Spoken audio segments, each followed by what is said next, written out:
Hello everyone. Last lecture में हमने अपना इंडियन नेशनल कांग्रेस जो कि 1885 में बनी है उसके बारे में पढ़ा था। अब हमें पढ़ने हैं अपने नेशनल मूवमेंट। नेशनल मूवमेंट का हमें जो टाइम पीरियड है वो क्या है, 1885 से हमें टिल इंडिपेंडेंस मतलब 1947 तक पढ़ना है। सबसे पहले देखना है कि जो हमारा ये टाइम पीरियड है 1885 से 1947 का, इसको हमने कितने पार्ट्स में डिवाइड कर रखा है। तो इसको हमने 3 पार्ट्स में डिवाइड कर रखा है। पहला 1885 से 1905 का, इसको क्या बोलते हैं हम, इसको बोलते हैं मॉडरेट फेज। इसके बाद आता है हमारा एक्सट्रीमिस्ट फेज जो कि चलता है 1906 से 1916 तक। और फाइनल आता है हमारा गांधी एरा, और गांधी जी फाइनल हमें क्या दिलाते हैं, इंडिपेंडेंस दिलाते हैं। तो है 1917 से 1947 तक। मॉडरेट फेज में क्या था, जो मॉडरेट्स थे वो ब्रिटिश क्राउन के बहुत लॉयल थे। इनको लगता था कि अगर हम अपने प्रेयर पिटीशन के थ्रू अगर ब्रिटिशर्स को अपनी डिमांड बताएंगे तो हमारी डिमांड ये लोग एक्सेप्ट करेंगे, हमको ज़्यादा से ज़्यादा पॉलिटिकल रिप्रेजेंटेशन मिलेगा।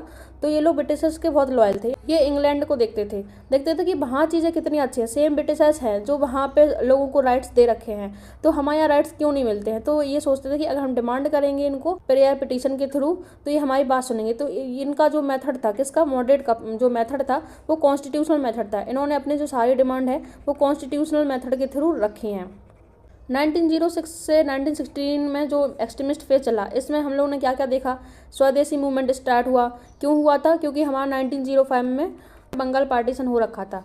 तो उसके रिस्पॉन्स में क्या हुआ, स्वदेशी मूवमेंट स्टार्ट हुए, मिलिटेंट नेशनलिज्म स्टार्ट हुई, यहाँ पे इसका राइज हो गया। और 1916 के टाइम पीरियड में home rule league movement start हुए, और यहाँ तो हमारा गांधी एरा चलता है। अब हमें सबसे पहले पढ़ना है इस लेक्चर में कि आखिर ये मॉडरेट्स कौन थे। पहले तो एक क्वेश्चन यही पूछ लेते कि मॉडरेट्स, बहुत सारे लीडर्स के नाम दे देंगे और पूछेंगे कि मॉडरेट्स कौन है इसमें से और एक्सट्रीमिस्ट कौन है। तो आपको कुछ मॉडरेट्स के नाम भी याद रखना बहुत ज़रूरी है। अब हमें पढ़ना है कि जो मॉडरेट्स थे उन्होंने कौन कौन सी मेथड फॉलो की, कौन सी मेथड से उन्होंने अपनी डिमांड्स को रखा। तो कौन सी मेथड से रखा था, कॉन्स्टिट्यूशनल मेथड से रखा था। मॉडरेट्स को टोटल फेथ था किसमें था, ब्रिटिश सेंस ऑफ जस्टिस और गुडविल। इनको लगता था कि ब्रिटिश हमारी बात सुनेंगे, ये लोग अच्छे इंसान हैं, बस इनको डिमांड बताने की ज़रूरत है। ये इंग्लैंड को देखते थे कि इंग्लैंड से इंस्पिरेशन लेते थे कि वहाँ तो कैसे लोगों के पास फंडामेंटल राइट्स हैं, कैसे लोगों के पास फ्री चॉइस है। जो मॉडरेट्स थे इनका जो पॉलिटिकल बेस था वो बहुत छोटा था, क्योंकि इन्होंने अपना पॉलिटिकल बेस सिर्फ और सिर्फ एजुकेटेड क्लासेस तक ही लिमिटेड रखा था। जब गांधी जी आते हैं 1917 से, जब इनका एरा स्टार्ट होता है, तब इन्होंने अपना जो बेस है वो बहुत इंक्रीज कर दिया था। इन्होंने अपना बेस जो है वो जनरल पब्लिक तक ले गए, भले वो एजुकेटेड हो या अनएजुकेटेड हो। इनको लगता था कि जो इंडिया की पावर है वो हमारे जनरल पब्लिक में है, लेकिन ऐसा मॉडरेट्स नहीं सोचते थे। मॉडरेट्स को लगता था कि जो एजुकेटेड क्लास है सिर्फ वही इनकी डिमांड्स को समझेंगे, तो उन्होंने सिर्फ एजुकेटेड क्लास को ही अपना बेस समझा। मॉडरेट्स का मेन एम था कि पॉलिटिकल राइट्स अटेंड करना है, जैसे कि जो लेजिस्लेटिव काउंसिल है उसमें ज़्यादा से ज़्यादा रिप्रेजेंटेशन चाहिए, जो बजट वगैरह है उसमें वोटिंग की पावर चाहिए। तो ये सब इनकी डिमांड्स थी, और सेल्फ गवर्नमेंट चाहिए था स्टेप बाय स्टेप। लेकिन कभी भी मॉडरेट्स ने कंप्लीट इंडिपेंडेंस या स्वराज की डिमांड नहीं की, किससे, ब्रिटिशर्स से। स्टार्टिंग में क्या हुआ कि ब्रिटिशर्स ने क्या किया, जो इंडियन नेशनल कांग्रेस बनी थी 1885 में, उसको वेलकम किया। लेकिन जैसे ही कांग्रेस की डिमांड धीरे धीरे बढ़ने लगी गवर्नमेंट से, तो इंडियन नेशनल कांग्रेस जो थी उसको ब्रिटिश लोग थोड़ा अनफ्रेंडली तरीके से अब देखने लगे थे। और ब्रिटिशर्स लोगों ने इसके अगेंस्ट क्या किया, मुस्लिम्स लोगों को इंस्टिगेट किया कि अब तुमको कांग्रेस से दूर रहना है, ताकि जो हम लोगों की डिमांड है, जो Indian national Congress put forward कर रहा था आगे जनरल पब्लिक की तरफ से, वो मूवमेंट जो हम लोगों का चल रहा था वो वीक हो जाए। तो ब्रिटिशर्स लोगों ने क्या किया, मुस्लिम्स को इंस्टिगेट किया कि आपको कांग्रेस से दूर रहना है, ये आपके अगेंस्ट हैं। मॉडरेट्स की जो मेथड थी वो पीसफुल और कॉन्स्टिट्यूशनल थी, जैसे कि इन्होंने पिटीशंस, लीफलेट्स, रिजोल्यूशंस, इन सबको यूज़ किया। पैम्पलेट्स वगैरह छपवाते थे, उनसे अपनी जो इन्फॉर्मेशन है वो एक जगह से दूसरी जगह स्प्रेड करते थे, मीटिंग्स वगैरह करवाते थे, डेलीगेशंस भेजते थे। तो इस तरीके से इन्होंने अपनी डिमांड्स को ब्रिटिशर्स के सामने रखा। मॉडरेट्स की क्या क्या डिमांड थी, वो चाहते थे कि हमको freedom of speech and expression मिले, फ्रीडम टू फॉर्म एसोसिएशन मतलब एसोसिएशन बनाने की फ्रीडम मिले, स्पीच एंड एक्सप्रेशन की फ्रीडम मिली। ये डिमांड कौन कर रहा था, मॉडरेट्स कर रहे थे ब्रिटिश गवर्नमेंट से। और कह रहे थे कि जो आर्मी है, आर्मी पे थोड़ा सा स्पेंडिंग कम करो, क्योंकि जो ब्रिटिशर्स थे वो आर्मी पे बहुत पैसा खर्च कर रहे थे, और इससे क्या होता था, जनरल पब्लिक के लिए फंड कम हो जा रहा था। तो यहाँ पे अगर फैमन वगैरह पड़ती थी तो इनके पास राशन पानी भी नहीं होता था खाने पीने के लिए। और जो आर्मी के ऊपर स्पेंड कर रहे थे पैसा, उससे क्या कर रहे थे, आर्मी को दूसरे कंट्री में जहाँ भी बात चल रहे हैं वहाँ भेज देते थे, या वर्ल्ड वार 1 में। तो यहाँ पे इनका पैसा वेस्ट कर रहे थे। और बोलते थे कि साल्ट के ऊपर टैक्स लगाया जाता है, जो शुगर के ऊपर ड्यूटी लगाई जाती है उसको अबॉलिश करो, क्योंकि साल्ट हो गया, शुगर हो गया, ये तो नॉर्मल जो पब्लिक है उसके खाने की चीज़ें हैं, तो उसको साल्ट के लिए भी टैक्स देना पड़ता था, शुगर के लिए ड्यूटी पे करनी पड़ती थी। और बोलते थे जो लैंड रेवेन्यू है उसको कम करो, और जो पीजेंट्स वगैरह परेशान होते रहते हैं लैंडलॉर्ड से, उनके अनजस्ट तरीके से जो डिमांड करते हैं टैक्स वगैरह की, उससे लैंडलॉर्ड से छुटकारा दिलाओ किसको, पीजेंट्स को। और क्या क्या डिमांड थी? एक डिमांड ये भी थी कि जुडिशरी को एग्जीक्यूटिव से सेपरेट करो। दूसरी थी कि जो लोकल बॉडीज़ हैं उनको और ज़्यादा पावर दो। मेन इनकी क्या डिमांड थी कि जो लेजिस्लेटिव काउंसिल है उसमें ज़्यादा से ज़्यादा इंडियंस का रिप्रेजेंटेशन बढ़ाओ, उसमें रिफॉर्म्स लेके आओ। और जो इंडियन सिविल सर्विस का एग्ज़ाम है उसके लिए बोले कि जो पहले एग्ज़ाम सिर्फ और सिर्फ इंग्लैंड में होता था, अब वो साथ में इंडिया में भी करवाओ, ताकि इंडियंस जो हैं वो भी इस एग्ज़ाम को दे पाएँ, क्योंकि पहले एग्ज़ाम देने के लिए कहाँ जाना पड़ता था? इंग्लैंड जाना पड़ता था। यहाँ से क्वेश्चन जरूर निकल के आता है, ऐसे बहुत सारे लीडर्स के नाम दे देंगे और पूछेंगे कि इसमें से मॉडरेट्स कौन है और एक्सट्रीमिस्ट कौन है। तो सबसे पहले जो यहाँ पे नाम लिखे हैं 10, वो सारे के सारे मॉडरेट्स के नाम हैं, आप इनको याद रख लो। कौन कौन है? ए.ओ. ह्यूम, इन्होंने क्या बनाई? इन्होंने 1885 में जो हमारी इंडियन नेशनल कांग्रेस है उसको फाउंड किया। फिर है व्योम चंद्र बनर्जी। व्योम चंद्र बनर्जी कौन बने थे? First president of Indian national Congress. उसके बाद सुरेंद्रनाथ बनर्जी, दादा भाई नौरोजी, फिरोज शाह मेहता, जी सुब्रमण्यम अय्यर, जस्टिस M.G. रनाडे, बदरुद्दीन तैयबजी, पंडित मदन मोहन मालवीय और गोपाल कृष्ण गोखले, ये सभी हमारे क्या थे? मॉडरेट्स थे। इनके नाम जरूर आप याद रख लेना। आप दो जब आप पढ़ोगे तो आपको पता चल जाएगा कि हाँ ये मॉडरेट्स हैं। अब कुछ पर्सनालिटीज़ के बारे में थोड़ा डिटेल में पूछ लेते हैं एग्जाम में, तो जहाँ से क्वेश्चन निकल के आते हैं उन सब पर्सनालिटी के बारे में यहाँ लिखा हुआ है। सबसे पहले हमारे दादा भाई नौरोजी। दादा भाई नौरोजी कौन सी रिलीजन से बिलोंग करते थे? ये पारसी थे। इनको बोलते थे grand old man of India. तो ये क्वेश्चन बहुत आता है कि grand old man of India किनको बोलते हैं? दादा भाई नौरोजी को बोलते हैं। दादा भाई नौरोजी जो थे वो इंडियन नेशनल कांग्रेस के 3 बार प्रेसिडेंट बने थे। और ये क्वेश्चन एग्जाम पूछा जाता है कि कितने बार दादा भाई नौरोजी इंडियन नेशनल कांग्रेस के प्रेसिडेंट बने, तो 3 बार बने हैं। ब्रिटिश हाउस ऑफ कॉमन्स में जाने वाले पहले इंडियन कौन थे? दादा भाई नौरोजी थे। ब्रिटिश हाउस ऑफ कॉमन क्या है? जैसे हमारे यहाँ लोकसभा है उस तरीके की जो ब्रिटेन में थी उसको बोलते हैं ब्रिटिश हाउस ऑफ कॉमन्स। तो उसमें जो फर्स्ट इंडियन थे जो वहाँ के मेंबर बने ब्रिटिश हाउस ऑफ कॉमन के, वो कौन थे? दादा भाई नौरोजी थे।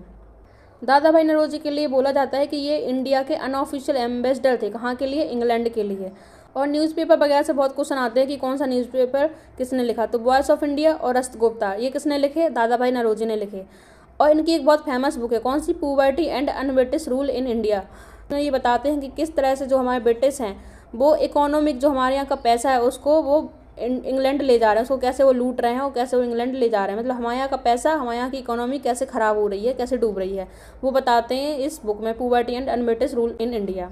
तो इस बुक में जो ड्रेन थ्योरी है उसमें बताते हैं कि जो इंडिया की वेल्थ है वो किस किस तरीके से इंग्लैंड जा रही है, कैसे सैलरीज के रूप में जो एम्प्लॉयज़ रहते थे इंग्लैंड के उनको सैलरी देते थे, तो जो सैलरी देते थे वो इंडियंस के पैसों से देते थे, सेविंग्स के फॉर्म में जा रही, पेंशन्स मिलती थी लोगों को। और जो ब्रिटिश ट्रूप थे मतलब जो सोल्जर्स थे उनको भी पेमेंट जाती थी। और जो कंपनी को प्रॉफिट होता था तो प्रॉफिट वगैरह उसका पैसा कहाँ से आता था? इंडियन से आता था। तो इन सब फॉर्म में और भी अदर फॉर्म हैं, बट इन सब फॉर्म के थ्रू जो इंडियंस का पैसा है वो इंग्लैंड जाता था। और जब दादा भाई नौरोजी ने ये बुक लिखी जिसमें उन्होंने बताया कि इस तरीके से हमारे यहाँ का पैसा ड्रेन होकर इंग्लैंड जा रहा है, तो ये बात जब पता चली ब्रिटिश गवर्नमेंट को तो उनको क्या करना पड़ा? एक कमीशन बिठाना पड़ा। कौन सा? बेलवाई कमीशन। तो बेलवाई कमीशन में पहली बार इंडियन मेंबर कौन थे? दादा भाई नौरोजी थे। तो ये कमीशन उनको बिठाना पड़ा कि भैया देखो कि सच में ऐसा हो रहा है कि क्या हो रहा है। अब हम पढ़ते हैं सुरेंद्रनाथ बनर्जी के बारे में। इनको हम क्या बोलते हैं? इंडियन बुरके बोलते हैं। इन्होंने जो बंगाल का पार्टीशन हुआ था कब? 1905 में, उसका बहुत अपोज किया था कि ऐसा नहीं होना चाहिए। सुरेंद्रनाथ बनर्जी ने कौन सा न्यूज़पेपर निकाला? द बंगाली न्यूज़पेपर निकाला। सुरेंद्रनाथ बनर्जी ने इंडियन एसोसिएशन को फाउंड किया था, किसके साथ? आनंद मोहन बोस के साथ फाउंड किया था। और इन्होंने इंडियन नेशनल कॉन्फ्रेंस भी करवाई थी 1883 और 1885 में, जो कि बाद में इंडियन नेशनल कांग्रेस से मर्ज हो गई थी कब? 1886 में। तो ये जो दो इन्फॉर्मेशन है इनसे क्वेश्चन बहुत निकल के आते हैं एग्जाम में। इसके बाद हम देखते हैं जी सुब्रमण्यम अय्यर। जिस तरीके से जो दादा भाई नौरोजी हैं उनको बोलते हैं grand old man of India, same उसी तरीके से जो जी सुब्रमण्यम अय्यर हैं उनको हम बोलते हैं grand old man of south India. तो ये साउथ इंडिया के ग्रैंड ओल्ड मैन हैं। जी सुब्रमण्यम अय्यर ने मद्रास महाजन सभा को फाउंड किया। और उनकी कौन कौन सी पब्लिकेशन है? मतलब द हिंदू और स्वदेश मित्रम, ये इनके न्यूज़पेपर हैं जो जी सुब्रमण्यम अय्यर ने पब्लिश किए हैं। नेक्स्ट देखना है गोपाल कृष्ण गोखले के बारे में। इनको बोलते हैं कि ये महात्मा गांधी के पॉलिटिकल गुरु हैं। गोपाल कृष्ण गोखले ने इंडिया में क्या फाउंड किया? Servants of India society found की। सर्वेंट्स ऑफ इंडिया सोसाइटी में क्या कह रहे थे लोगों से कि जो इंडियंस हैं उनको अपने कंट्री के लिए डेडिकेट होना चाहिए, मतलब इंडियंस को ऐसी सर्विस देना चाहिए जो हमारे कंट्री के काम में है। और इन्होंने कौन सा न्यूज़पेपर पब्लिश किया, सुधारक। तो ये बेसिकली सुधारक जो न्यूज़पेपर है इसके एडिटर थे, बट इसके फाउंडर कौन थे, गोपाल गणेश अगारकर थे। जो ये गोपाल कृष्ण गोखले थे और MG रनाडे थे, इन्होंने सोशल रिफॉर्म्स भी किए हैं, जैसे कि इन्होंने चाइल्ड मैरिज जो होती थी उस टाइम पे उसके लिए प्रोटेस्ट किया, नहीं होना चाहिए। विडो रीमैरिज के लिए चैंपियन किया कि होनी चाहिए। तो जो पहले जो मॉडरेट्स की डिमांड थी वो सिर्फ पॉलिटिकल रिप्रेजेंटेशन से रिलेटेड थी कि हमको जो लेजिस्लेटिव काउंसिल वगैरह है उसमें हमको रिप्रेजेंटेशन चाहिए ज़्यादा से ज़्यादा। तो इन्होंने क्या किया, पॉलिटिकल रिप्रेजेंटेशन से इनका जो इशू है, जो फोकस है, वो सोसाइटल इशू तक गया। तो जो मॉडरेट्स ने प्रेयर पिटीशन की उससे इनको क्या बेनिफिट मिला, क्या क्या चेंजेस किए ब्रिटिश गवर्नमेंट ने।